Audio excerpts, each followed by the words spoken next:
Welcome GA's Spoiler Fast channel. Please subscribe.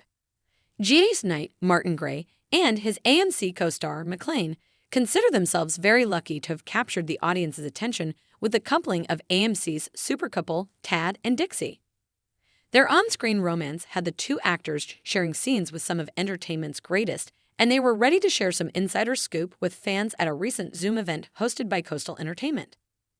Through their characters, Knight and McLain were connected to some of the TV, film, and theater's legendary actors, such as Ruth Warwick, Phoebe Wallingford, David Canary, Adam/Stuart Chandler, James Mitchell, Palmer Cortland, Ray McDonnell, Dr. Joe Martin, Jill Larson, Opal Gardner, and Susan Lucci, Erica Kane. Ruth Warwick. McLain reflected on watching and learning from the masters. Working with all these wonderful actors and so many people that were so experienced, we could just start with Ruth Warwick, who was in Citizen Kane, Emily Kane, and her legendary status. She was a hoot, she was a wild woman, the actress revealed. I think it was her that went out and did the full banana. During one of the dress rehearsals, she just opened her coat and flashed everybody. She was wild, and James Mitchell was hilarious, but also very dry. James Mitchell. Knight often worked with Mitchell and enjoyed a practical joke or two.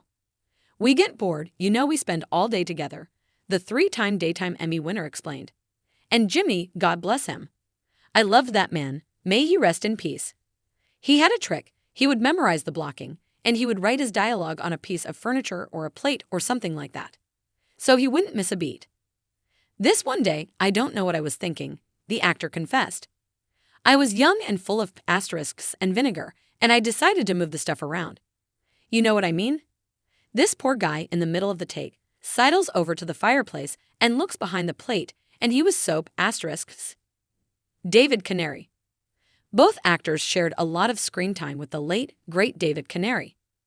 Knight described his feelings for the beloved actor. We worked together, you hear people say this, and it's really true because it was like a family. We spent an average of 12 hours a day together. So, if you didn't get along, Susan Lucci was nice to pretty much everybody, and everybody took their cue from that. But if you didn't get along, they got rid of you. We really were a pretty tight-knit group. Not that we took the people for granted. We were pretty good at our jobs. Knight reminisced about one of the late actor's more moving storylines. I remember watching David when David won the Emmy for Best Actor because there was a scene where he was married. As Stuart was married to Cindy Ellen Wheeler, who was dying of AIDS. And I loved that story. There's a scene where Adam, and the whole idea was that Stuart was always the better half of Adam. Stuart was the good part of Adam's soul. So he goes in to console his brother in this little chapel. It's in the hospital, Knight continued, revealing how Canary would easily switch from one character to another. And David was so good at that. By that point, by doing the two guys that he cut himself off. He knew exactly how they were going to edit it. It literally looked like he was cutting himself off in the middle of the thing.